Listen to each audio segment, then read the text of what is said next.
僕はプログラミング初心者のずんだもん。プログラミングするなら最初は C 言語がいいと聞いたから早速やってみるのだ。まずこの問題から整数を一つ読み込んでそれの3乗を計算して出力するだけ。とっても簡単なのだ。入門書30ページしか読んでないけど多分できるのだ。それじゃあスタート。まずプリント F とスキャン F を使うためのライブラリをインクルード。次にメインを書く。変数 X を宣言。スキャン F で整数を受け取る。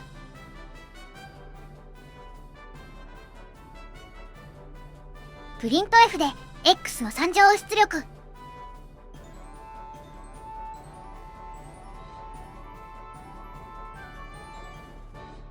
最後にリターンを書く。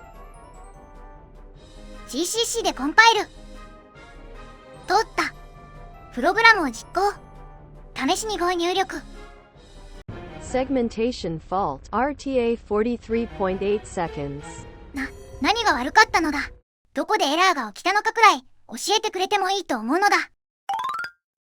やっとわかったのだ。スキャン F に渡してる変数 X にアンパサンドをつけてなかったのだ。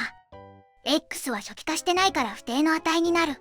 この不定の値をアドレスとみなしてスキャン F で値を格納しようとしていて、このアドレスはプログラムが使うべきではないメモリ領域だから、ここにアクセスしようとしてセグメンテーションフォルトが発生する。というのを理解するのに数時間かかったのだ。続きはまた今度にしよう。と言いつつも3ヶ月放置したずんだもんなのであった。また見てね。